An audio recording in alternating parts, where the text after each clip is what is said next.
नमस्ते, सत श्री अकाल, आदाब। टीएस मदान, आपका दोस्त, आपका हम सफर। ये कोरोना पहली बार आया है क्या? No, not at all. ये कोरोना पहली बार नहीं आया है। कोरोना एक दुख का नाम है, एक वायरस का नाम नहीं है। ये एक दुख का नाम है और हर किसी की लाइफ में कम से कम एक बार कोरोना जरूर आता है, यानी दुख जरूर आता है। जिसको कैंसर हो जाता है उसके लिए कोरोना नहीं है क्या? किसी को HIV हो जाता है उसके लिए कोरोना नहीं है क्या? किसी का व्यापार डूब जाता है उसके लिए कोरोना नहीं है क्या? मैंने कुछ पॉइंट्स आज नोट किए हैं जो मैं आपके साथ डिस्कस करना चाहता हूं। इस वीडियो को पूरा देख लेना, पूरा देख लेना, पूरा देख लेना। मैं दावे से कह सकता हूं, मैं आपके दुख तो कम नहीं कर पाऊंगा, लेकिन दुख महसूस कम हो, यह मेरा आज प्रयास रहेगा। मैंने अराउंड 10 एग्जाम्पल्स निकाली हैं। हर एग्जाम्पल कहीं ना कहीं आपकी लाइफ के आसपास घूमती होगी, रेलेवेंट होगी, आपको दिखाई देगी कि ऐसा कुछ आपके साथ भी हुआ था। ये जो हाहाकार मची है ना, कोरोना आ गया, बिजनेस का क्या बनेगा, कोई कहते हैं हमारे प्रोफेशन का क्या बनेगा, कोई कहता है जी घर में हमें खुद काम करना पड़ रहा है, कोई कहता है जी गरीब कहाँ जाएंगे, कोई कहता है मंदिर गुरुद्वारे कैसे खुलेंगे, कोई कहता है मेरे होटल कैसे खुलेंगे। ये 10 एग्जाम्पल्स अंदाज़ा आपको दे रहा हूं, आपको आइडिया हो जाएगा। और उसके बाद कैसे इन दुखों से बाहर निकलना है ताकि कम से कम महसूस हो, वो भी थोड़ा सा आज आइडिया देने वाला हूं। अगर ये वीडियो अच्छी लगे, मैं इस वीडियो में कॉपीराइट वाला कॉलम हटा दिया है मैंने, यानी क्रिएटिव कॉमन में डाल रहा हूं। अगर ये आपको वीडियो अच्छी लगे, डाउनलोड मारना, डाउनलोड मार के अपने चैनल पे भी डाल देना और बेशक मोनेटाइज भी कर देना। फेसबुक पे अपने पेज पे डाउनलोड मार के अपने पेज पे डाल देना। वैसे शेयर करना है वैसे शेयर कर देना, आपकी मर्जी है। अगर आपको कुछ मिले तो लोगों को दे देना। तो मैं आपके साथ डिस्कस कर रहा था, कुछ पॉइंट्स आपको देने वाला हूं। हमारे परिवार में एक लड़की है जिसका नाम है कंचन गाबा। हमारी भतीजी ही लगती है, मान लीजिए। उनके पिताजी हमारे परिवार के बहुत नजदीकी हैं। कंचन गाबा आज शायद 40-42 साल की एज की होंगी। 8 साल की उम्र में जब वो अभी स्कूल की शुरू की क्लासेस में थी तो एक रात अचानक उसकी आंखें बंद हो गई। सुबह उठी, उसको कोई दिखाई नहीं दे रहा था। दुनिया के हर हॉस्पिटल को दिखाया गया, हर आई स्पेशलिस्ट को दिखाया गया, किसी को उसका इलाज नहीं मिला। कोई ऐसी बीमारी थी, मैं टेक्निकली नहीं जानता हूं, कोई ऐसी बीमारी थी जिसका कोई इलाज नहीं मिला। और 1 साल भागदौड़ करने के बाद परिवार ने स्वीकार कर लिया कि उनकी बेटी की आंखें अब ऐसे ही रहेंगी, उसको कुछ दिखाई नहीं देगा। और उसके बाद उसको ब्लाइंड स्कूल भेजा गया और आज की डेट में 2 राष्ट्रपति अवार्ड वो ले चुकी हैं। माउंटेनियरिंग की वो मास्टर हैं, स्काउटिंग गाइडिंग में उसने अवार्ड्स लिए हैं। ऑल इंडिया ब्लाइंड एसोसिएशन की प्रेसिडेंट हैं कंचन गाबा। फेसबुक पे देखना। जब उनकी आंखें बंद हुई होंगी तो उनके परिवार के लिए तो कोरोना ही था ना, कोरोना से भयानक था। कोरोना में तो फिर भी कह रहे हैं वैक्सीन आ जाएगी, उसको तो बेचारी को वैक्सीन भी नहीं मिली। लेकिन आज वो बेचारी नहीं है, हम लोगों से भी ज़्यादा काम करती हैं, हम लोगों से ज़्यादा समाज सेवा करती हैं। ये रही एक एग्जाम्पल। एक और एग्जाम्पल सुनिए।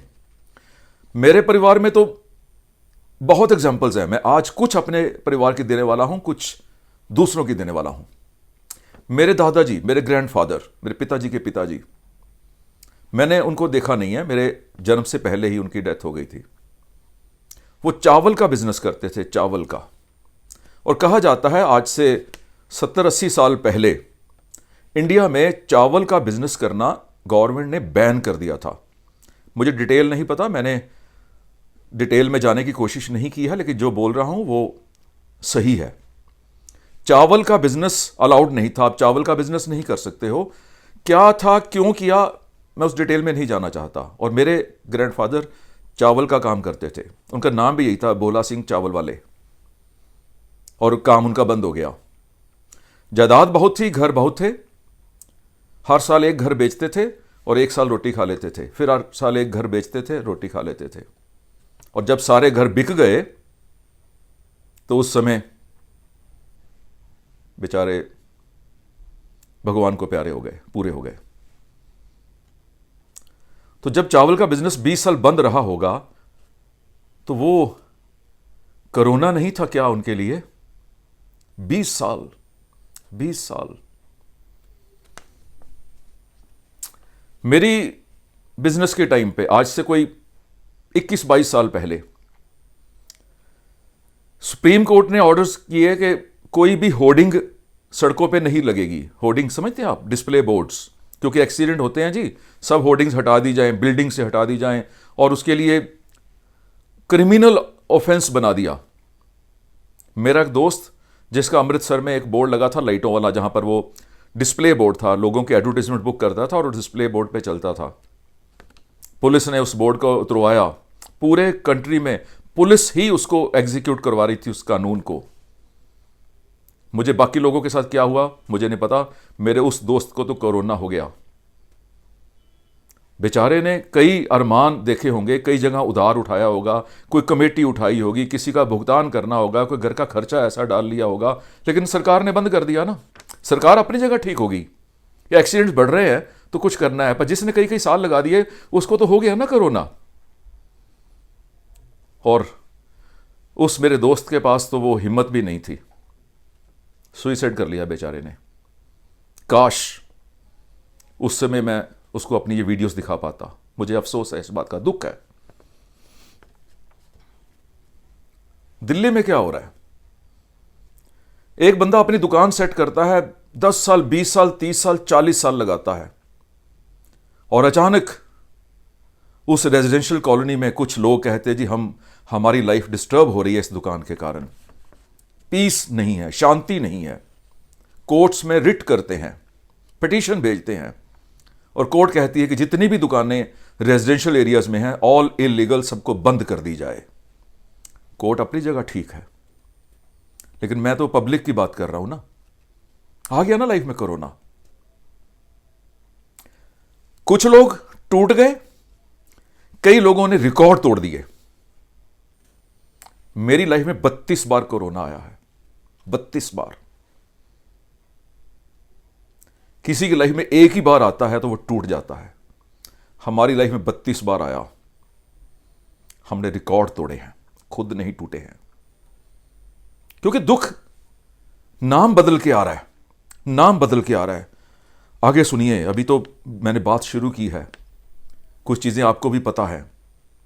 भोपाल में वो गैस ट्रेजेडी हुई थी, जो गैस लीक की थी यूनियन कार्बाइड की फैक्ट्री से, हजारों लोग मर गए और लाखों लोग इफेक्टेड हैं। आज भी उन लोगों के परिवारों में कोई ना कोई समस्या है, कोई डेफिशिएंसी बन चुकी है, कोई बॉडी का कोई पार्ट खराब हो चुका है because of that union carbide gas leakage.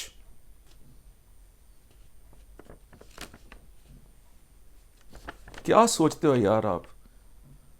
परेशान हो रहे हो।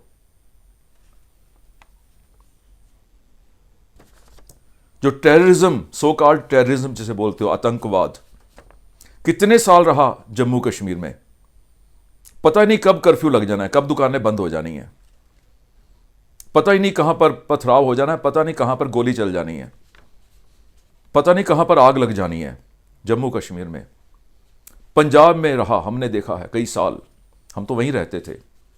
असम में रहा, नागालैंड में रहा, दार्जिलिंग में रहा। वो जेन्युइन था, वो इनजेन्युइन था, मैं उस डिबेट में नहीं जाना चाहता हूं। वो सही कर रहे थे, गलत कर रहे थे, मैं इस डिबेट में नहीं जाना चाहता हूं। सरकार सही कर रही थी, गलत कर रही थी, मैं इस डिबेट में नहीं जाना चाहता हूं। मैं तो उसके इफेक्ट्स बता रहा हूं आपको। हम उन दिनों में शाम को 6 बजे से 6 बजे के बाद घर से नहीं निकलते थे, अलाउड नहीं था। पता नहीं कि लड़का वापस आएगा कि नहीं आएगा। मैं लाइफ इंश्योरेंस बेचता था तब। एक टाउन के बाहर मैं बाइक पे जा रहा हूं, शाम को 6 बजे, 6:30 बजे, मुझे कुछ सो कॉल्ड आतंकवादी जिनको आप बोलते हैं, उन्होंने मुझे रोका, बाइक दे दे। मैंने बाइक उनको दे दिया। क्या करता, गोली खाता क्या? और किसी और से साइकिल के पीछे लिफ्ट लेके उस टाउन तक गया। दिल्ली में 84 में जब एंटी सिख रॉयट्स हुए, मैं दिल्ली में रहता था, अभी पंजाब के टेररिज्म से भाग के मैं दिल्ली आ गया था। मैं उस कोरोना से भाग के दिल्ली में आ गया था और दिल्ली का नया कोरोना हो गया, एंटी सिख रॉयट्स। हमारे एक जान पहचान वाले पहाड़गंज में पेंट की दुकान थी, जैसे भीड़ आई उन्होंने शटर डाउन कर दिया। आप 3 भाई अंदर थे, बाहर भीड़ ने आग लगा दी, तीनों भाई जल गए, जला हुआ हड्डी भी नहीं मिली। लाखों रुपए का सामान तो जल ही गया होगा, उसको तो चलो छोड़ ही दो।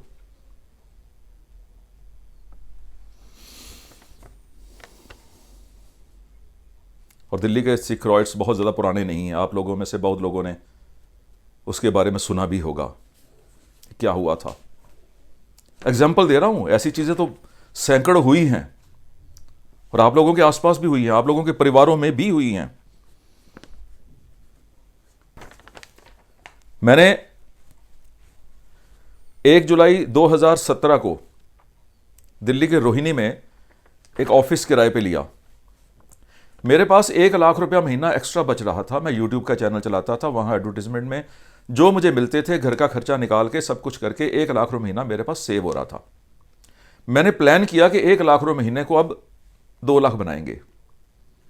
मैंने ऑफिस किराए पे लिया, कुछ बंदे रखे, एडिटर्स रखे कि यूट्यूब की वीडियोस और ज़्यादा बनेंगी, और 1 लाख रुपये का खर्चा डाल लिया।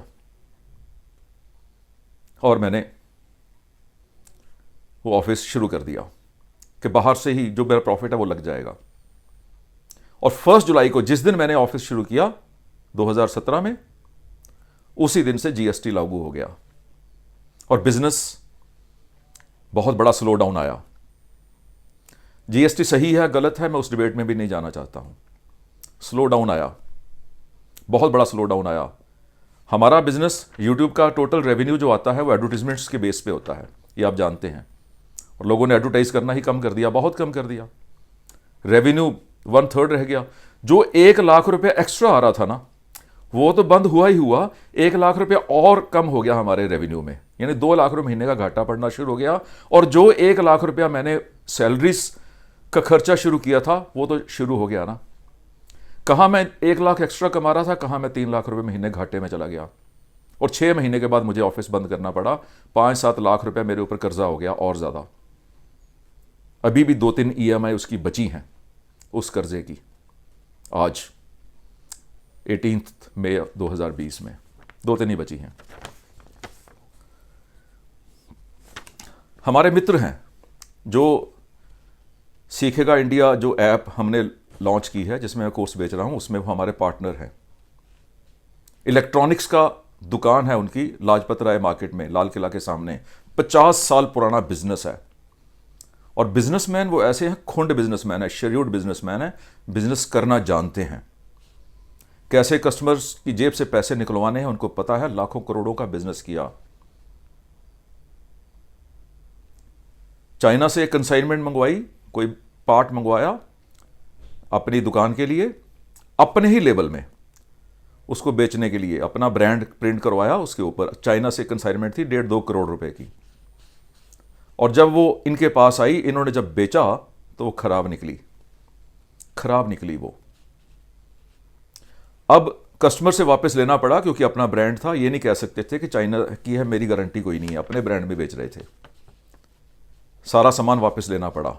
और उस सामान को जब कबाड़ी को बेचने लगे तो सोचा यार कबाड़ी, ऐसा ना हो कि कबाड़ी हमसे लेके कबाड़ी वाला और कहीं दुकानदारों को ही वापस कर दे और फिर दोबारा ब्रांड अपना खराब हो जाएगा। उस सारे के सारे सामान को डिस्ट्रॉय किया ताकि कोई उसको यूज भी ना कर पाए, नाम ना खराब हो। उनका ही एक गोडाउन था दिल्ली की बुराड़ी में, अंडरग्राउंड यानी बेसमेंट में। वहां भी 1.5-2 करोड़ का सामान पड़ा था। पता नहीं कोई पाइप लीक हुई, कोई जल विभाग की, वाटर डिपार्टमेंट की, पानी उससे अंदर आ गया, पूरा स्टॉक खत्म हो गया। और अल्टीमेटली ये हाल हुआ कि वो शेड्यूल्ड बिजनेसमैन जो एक चीज था, उस एसोसिएशन के प्रेसिडेंट लाजपत राय मार्केट करोड़ों रुपए के कर्जे के नीचे आ गए, घाटे पड़ गए। कोरोना नहीं है क्या ये? लेकिन अपने आप को निकाला पॉजिटिव होके। मैं वो लास्ट में बात करूंगा आपके साथ। अभी आगे सुनिए, एक दो एग्जांपल और सुन लीजिए, बहुत लंबी वीडियो हो जाएगी, 15 मिनट्स की हो गई है, 5-7 मिनट और करते हैं, उसके बाद इसको ख़त्म करेंगे।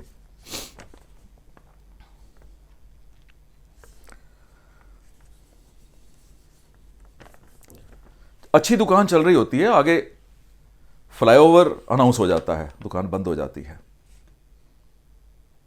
कोई नई टेक्नोलॉजी आ जाती है, बिजनेस बंद हो जाता है।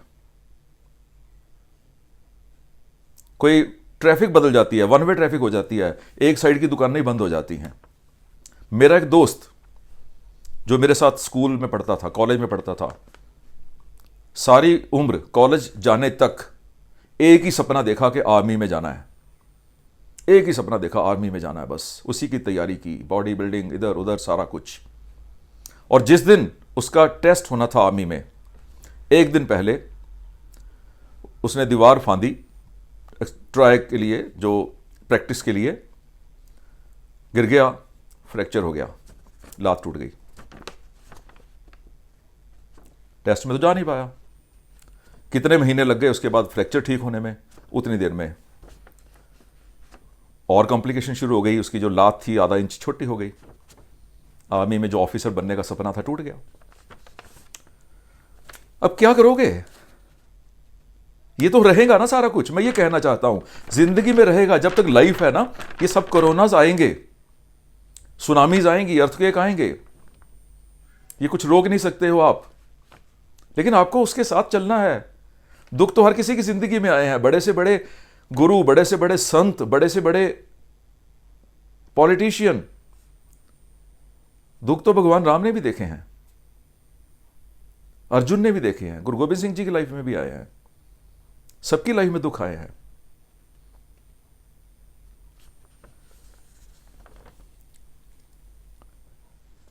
एक दो और एग्जांपल्स, एक एग्जांपल और डिस्कस करते हैं, उसके बाद फिर मैं बात करूंगा कि इसमें से इन दुखों का मुकाबला करना कैसे है।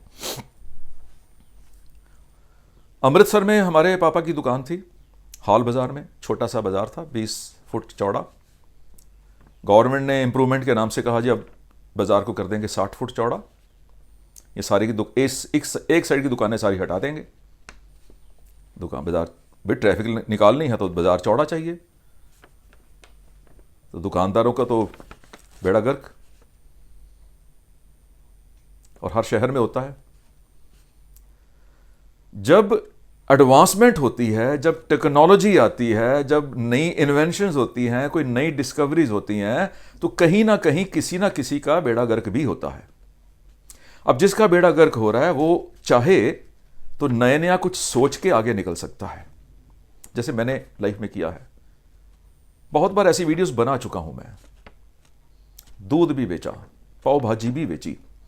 ऐसा दिन भी आया लाइफ में जब पंजाब का पहला मिस पंजाब ब्यूटी कॉन्टेस्ट मैंने ऑर्गेनाइज किया।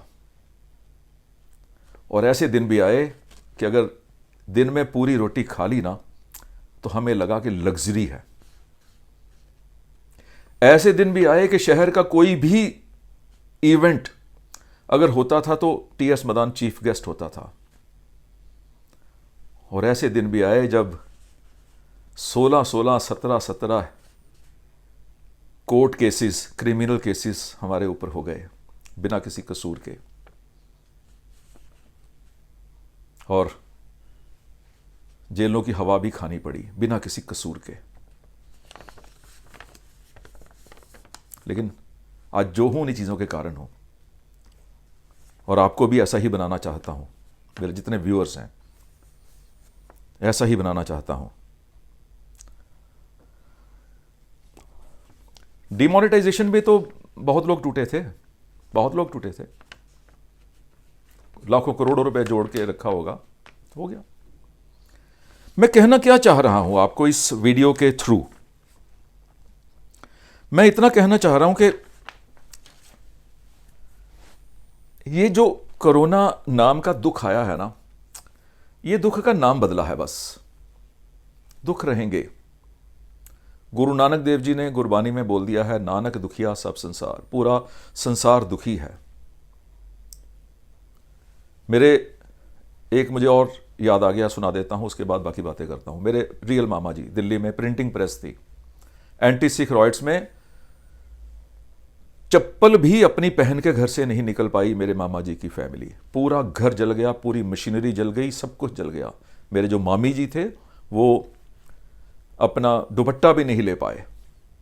और उसके बाद तो बहुत लंबी लंबी दुखों की कहानियां हैं। हमारे सोसाइटी में, हमारे जहां मैं रहता हूं, वहां पर एक बुजुर्ग कपल रहता है। उनका बेटा पिछले 19-20 साल से कोमा में है। 19-20 साल से कोमा में है। और जब मैं ऐसी वीडियोस बनाता हूं तो कुछ ऐसे भी बंदे हैं जो नीचे कमेंट लिख के, उनको ये नहीं पता मैं बोल क्या रहा हूं। अभी वीडियो शुरू होती है, अभी तो वीडियो में आधा मिनट निकलता है, शायद वो देखते भी नहीं है। और वो ये नहीं लिखते कि मैंने जो बोला है उसके ऊपर डिस्कशन नहीं करेंगे कि मेरिट और उसकी डीमेरिट्स, क्या आपने गलत बोला है सही बोला। किसी को मेरे कपड़े पसंद नहीं आ रहे हैं, कोई मेरे चेहरे को पसंद नहीं कर रहा, कोई कहता पगड़ी कैसे पहनते हो, कोई मेरी आइडेंटिटी पे जा रहा है। क्या है यार, ये है क्या वैसे? हम कब निकलेंगे नेगेटिव थॉट्स से बाहर? अब करना क्या है आपने? देखिए, ये कोरोना रहेंगे, ये दुख रहेंगे, ये तकलीफें रहेंगी। इससे बड़े दुख भी आ सकते हैं, इससे छोटे दुख भी आ सकते हैं, आएंगे जरूर। चोटें लगेंगी, फ्रैक्चर होंगे, बीमार होंगे, टाइफाइड होंगे। आने वाले टाइम में सब चीजें हो सकती हैं, बिजनेस बदल सकते हैं, सब कुछ हो सकता है। आपने क्या करना है? पहली बात,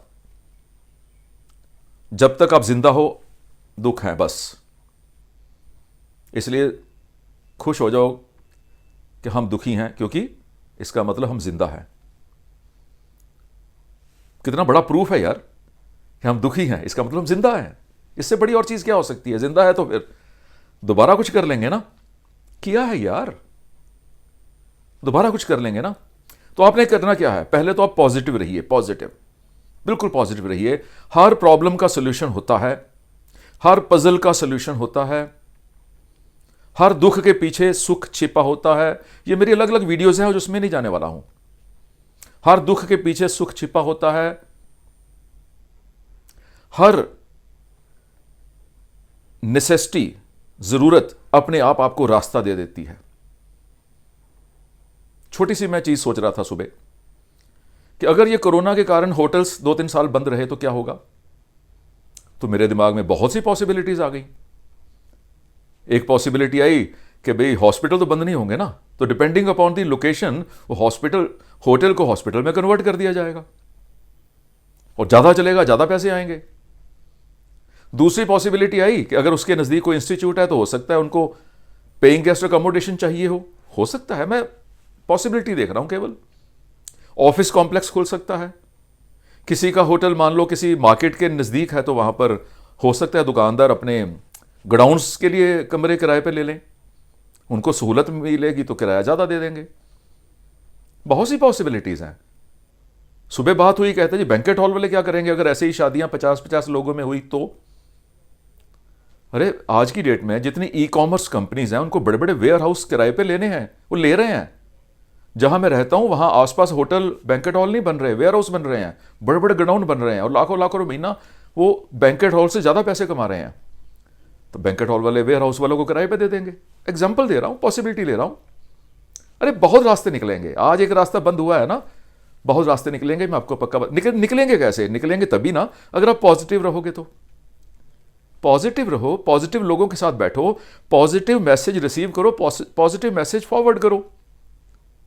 ये दुनिया तबाह होने वाली है जी, वो हो जाएगा जी, क्या यार, कुछ नहीं होने वाला है, कुछ नहीं होने वाला। और अगर होना भी है तो होना है फिर। हम पूरी उम्र लिखा के नहीं आए भगवान से कि भाई ये तो बंदा 1000 साल जिएगा।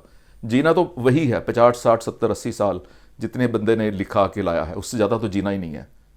वो कोरोना से मरे, वो एक्सीडेंट में मरे, वो टाइफाइड से मरे, वो बाथरूम में गिर के मरे, या कहीं पंखा ऊपर छत से नीचे सिर पे आ गया वैसे मरे। जिसने मरना है उसने मरना है। पॉजिटिव लोगों के साथ रहिए, पॉजिटिव बातें सुनिए। पूरे दिन में कम से कम 10% टाइम केवल अच्छी वीडियोस, अच्छी ऑडियोस, अच्छी किताबें पढ़ने में, अपनी सेल्फ डेवलपमेंट में, अपने आप को मोटिवेट करने में, अपने आप को फॉरवर्ड थिंकिंग में ले जाने के लिए लगा दीजिए 10% ऑफ योर टोटल टाइम, यानी 24 घंटे का 10% अंदाजा 2.5 घंटे सेल्फ डेवलपमेंट में लगा दीजिए। मैं किसी आने वाली एक आधी वीडियो में आपको अपनी जायदाद दिखाऊंगा, मेरी जायदाद, लाखों रुपए की किताबें। उस डिप्रेशन से बाहर निकला हूं, उस डिप्रेशन से। लोगों के पैसे भी देने हैं, करोड़ों रुपए देने हैं, वहां केस चल रहे हैं, परिवार बिखर चुका है, काम है कोई नहीं। किताबों ने ही मुझे यहां तक पहुंचाया है, अभी तो बहुत मंजिल आगे है। तो आपने 2.5 घंटे रोज देने हैं और अपनी इनकम का 10% अपनी ट्रेनिंग पे खर्चना है। यूट्यूब पे जितनी मर्जी मस्ती देखो, गाने देखो, म्यूजिक देखो, एंटरटेनमेंट देखो, मुझे कोई प्रॉब्लम नहीं है, लेकिन 2.5 घंटे सेल्फ डेवलपमेंट की वीडियोस, मोटिवेशन की वीडियोस, पर्सनालिटी डेवलपमेंट की वीडियोस, लाइफ स्किल्स की वीडियोस, ऐसे ही किताबें, नॉवल पढ़ो, जो मर्जी पढ़ो, मुझे कोई प्रॉब्लम नहीं है, लेकिन उन 2.5 घंटों में कोई ना कोई किताब, यानी 2.5 घंटे कुछ भी करो। अपनी इनकम का 10% सेल्फ डेवलपमेंट पे लगा दो, कपड़ों पे नहीं, सेल्फ डेवलपमेंट पे, अपना improvement, self improvement. Jaycees club join करो, जहां पर आपको कुछ सिखाया जाएगा। टोस्ट मास्टर्स ज्वाइन करो, जहां आपको कुछ सिखाया जाएगा। ऐसी बहुत सी ऑर्गेनाइजेशन है जो ट्रेनिंग देती हैं, ट्रेनिंग ऑर्गेनाइजेशंस ज्वाइन करो। किताबें खरीदो, किंडल खरीदो, वहां से देखो। जितना कुछ आप फ्री देख सकते हो देखो, लेकिन अगर इनकम आ रही है ना तो उसका 10% खर्च भी दो। जिस बंदे ने अपनी किताब लिखी है ना, 200, 250, 300 रुपए में किताब बेच रहा है, उसके पीछे उसके कई साल लगे होंगे, कई लाख रुपए उसने गवाया होगा उस किताब के एक्सपीरियंस को इकट्ठा करने में। कुछ नाम मेरे दिमाग में आ रहे हैं जिनकी आप किताबें पढ़ सकते हो। Jack Canfield, Zig Ziglar, Brian Tracy, Pramod Batra, Shiv Khera. Videos देखो आप, संदीप महेश्वरी, विवेक बिंद्रा, उज्जवल पटनी, हर्षवर्धन, मेरे अपने ही परिवार के लोगों की वीडियोस हैं। Awwal, Sakshi, Himesh, Gunjan, my wife Pinky, मेरी वीडियोस हैं। इन लोगों के ट्रेनिंग प्रोग्राम खरीदो। विवेक बिंद्रा का ट्रेनिंग प्रोग्राम खरीदो। आज उतने पैसे नहीं है तो कल खरीद लेना, जब 10% आपका आ जाएगा। जैसे जैसे आप ट्रेनिंग लेते जाओगे आपको आइडियाज आएंगे बिजनेस में, उस कोरोनास के साथ लड़ने के आइडियाज आएंगे, और आपका बिजनेस कभी बंद नहीं होगा। बिजनेस बंद नहीं होगा। ये हो सकता है ए प्रोडक्ट ना बिके, बी बिके, लेकिन ये नहीं हो सकता कि आपका बिजनेस बंद हो जाएगा। ये हो सकता है कि ए प्रोफेशन ना चले कि बी प्रोफेशन चले, वो तो होना है। हम बात कर रहे हैं गरीबों की, वो कहां जाएंगे? मैं जो बात कर रहा हूं अभी वो तो मिडिल क्लास की है ना। गरीब कहां जाएंगे बेचारे? मजदूर कहां जाएंगे? दिहाड़ीदार कहां जाएंगे? हमारी सरकारों का कसूर है, उनको सेल्फ डिपेंडेंट बनाया ही नहीं। शुरू से ही उनको सब्सिडीज दे के फ्री मेडिकल एड, फ्री पढ़ाई, फ्री वो, फ्री दालें, फ्री चावल, फ्री टैबलेट, फ्री वो कर करके उनकी लाइफ निकम्मा बनाया हुआ है उनको। उन बेचारों का कसूर कोई नहीं है। हम सब मिलके, जो मिडिल क्लास है, हम जो व्यापारी लोग हैं, हम जो प्रोफेशनल्स हैं, जो पढ़ी लिखी क्लास है, जो अवेयर्ड क्लास है, जो लर्निंग एटीट्यूड रखती है, हम सब मिलके उन मजदूर भाइयों को आगे उठाएंगे। और मैं आपके साथ हूं, मुझे आपका साथ चाहिए। उन गरीब लोगों को आगे उठाना है, उनकी मदद करके नहीं, उनको फ्री रोटी खिला के नहीं। कितनी बार फ्री रोटी खिला दोगे यार? उनके लिए कोई रास्ता निकालेंगे काम का, निकालेंगे, क्यों नहीं निकालेंगे? आज भी बहुत से ऐसे लोग हैं, मैं आपको कभी मौका मिला तो आपको मैं उनकी वीडियोस, उनके मैसेजेस पढ़ाऊं, दिखाऊं, जो मजदूर थे, काम नहीं कर रहे थे, और उनको मेरी वीडियो से आइडिया मिला और आज लाखों रुपए कमा रहे हैं, लाखों रुपए कमा रहे हैं। हम उनको आइडियाज देंगे, क्यों नहीं देंगे? बिना पैसे के भी बिजनेस किया जा सकता है। बिजनेस का मतलब यह नहीं होता है कि बिग बाजार, बिजनेस का मतलब होता है 100 रुपए की सब्जी बेचना, वो भी तो बिजनेस है। बहुत आइडियाज देंगे हम लोगों को, सब मजदूरों को हम काम पे लगा सकते हैं, जितने लोग, जितना हम कंट्रीब्यूट कर पाए उससे ज़्यादा तो हमारी अपनी एबिलिटी के मुताबिक है ना। जितना हम कंट्रीब्यूट कर पाएंगे हम सब मिलके करेंगे। पढ़ी लिखी class, awared class, civilized class, हम उन मजदूरों को बाहर उठाएंगे। सरकारों ने तो बुरा हाल कर दिया यार। मुझे तो अपने कुछ धार्मिक गुरुओं के साथ भी शिकायत है, संतों के साथ भी कुछ लोगों के साथ शिकायत है।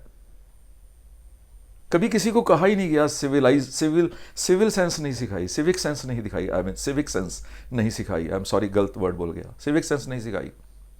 बहुत कम है महात्मा और ज्ञानी और प्रवचन देने वाले जो अपने प्रवचन में ये बोलते हैं कि सड़कों पे थूको नहीं। वो सिखाया ही किसी ने नहीं, लेकिन हम सब मिलकर करेंगे। किसी के ट्रेनिंग प्रोग्राम खरीदिए, किसी की किताबें खरीदिए, किसी के सेमिनार तो होंगे नहीं, लेकिन वेबिनार्स में जाइए, जूम मीटिंग्स अटेंड कीजिए, जितना कर सकते हैं करिए। और ये ना सोचिए इसमें मेरा क्या फ़ायदा होगा, टाइम लगाइए, फालतू चीज़ों से टाइम हटाइए। टिकटॉक पे जो फालतू है चीज़ें उसको कम देख के जो मोटिवेशनल है, जो एजुकेशनल है, जो इन्फॉर्मेशनल है वो देखिए। और इच्छा हो तो मेरा ट्रेनिंग प्रोग्राम भी खरीद लेना, ग्राहक की ना को हाँ में कैसे बदलें। पैसे तो कमाऊंगा इसमें, मैं करोड़ों रुपए कमाऊंगा, इसमें डाउट नहीं है, लेकिन आपको टैक्स करके, आपको परेशान करके नहीं कमाऊंगा। 1000 में कोर्स बेच रहा हूं, 180 रुपये GST, 1180 रुपये में एक एक बंदे को दे रहा हूं, क्योंकि मैं बहुत पैसे कमाना चाहता हूं, इसलिए मुझे इसकी टर्नओवर बढ़ानी पड़ेगी, ना कि एक ही बंदे के गले में नाखून डाल के उसी से 25,000 50,000 निकाल दूं। और अगर मैं चाहता तो 50,000 में बेच सकता था मैं, लेकिन मेरा विजन है हर रेडी वाले को, हर मजदूर को, हर दुकानदार को, हर मिडिल क्लास को, जो भी बंदा डिप्रेस्ड है, जो भी बंदा परेशान है, स्ट्रेस में है, जितना हो सकेगा मेरी तरफ से, चाहे मैं ज्ञान बांटूं, चाहे मैं मोटिवेट करूं, चाहे उनको मैं कोई आइडिया दूं, जो मेरी तरफ से होगा मैं तो करूंगा, जितना भी कर पाऊं, चाहे मैं 20 लोगों के लिए कर पाऊं, चाहे मैं 20,000 लोगों के लिए कर पाऊं। और आप भी यही कुछ कीजिएगा जितना आप कर पाएं। भगवान बैठा है आपकी मदद करने के लिए, अल्लाह खुदा वो वाहिगुरु बैठा है आपकी मदद करने के लिए, लेकिन आप उन नेगेटिव चीज़ों से बाहर निकल आइए। सब कुछ सही चलेगा, हर चीज़ सही चलेगी। बहुत गोल्डन पीरियड है आगे आने वाला, वो आपके ऊपर डिपेंड करता है कि आप उसको लेते कैसे हो, लेकिन गोल्डन पीरियड आने वाला है आगे, और गोल्डन पीरियड ही रहेगा। जो उसको गोल्डन समझेंगे उनके लिए, जो उसको गलत समझेंगे उनके लिए तो डार्क पीरियड ही रहेगा। और दोनों तरह के लोग मैंने शुरू से देखे हैं इस उम्र तक। उसी चीज़ में एक बंदा कह रहा है यार क्या मौसम है, दूसरा बंदा कह रहा है क्या मौसम है यार, एक बंदा कह रहा है क्या यार मज़ा आ रहा है आज की धूप में, दूसरा कहता है यार धूप चुभ रही है। तो बस और लंबा नहीं करता हूँ। अगर मेरा कोर्स खरीदना होगा तो फिर उसका लिंक मैंने डिस्क्रिप्शन में डाल दिया है, वो आपकी मर्ज़ी होगी। अगर आप बाकी लोगों के ट्रेनिंग प्रोग्राम खरीदना चाहें ज़रूर खरीदिए। हिम ईश मदान अव्वल दोनों का ट्रेनिंग प्रोग्राम बिक रहे हैं, वो भी लीजिएगा। अगर आज पैसे नहीं हैं तो फिर कुछ रुक के ले लीजिएगा। अगर और ज़्यादा पैसे हैं तो फिर विवेक बिंद्रा, उज्ज्वल पटनी, पुष्कर राज, इन लोगों के ट्रेनिंग प्रोग्राम भी लीजिएगा। और लोगों को मुझे नाम इस समय ध्यान में नहीं आ रहे हैं, तो इनके ट्रेनिंग प्रोग्राम भी खरीदिएगा, जितना भी खरीद सकते हैं खरीदिएगा। किताबें खरीदिएगा, भर लीजिए 10% of your income and 10% of your time self development में। सो इजाज़त दीजिए, मेरा आशीर्वाद आपके साथ है। God bless you, God bless you, God bless you.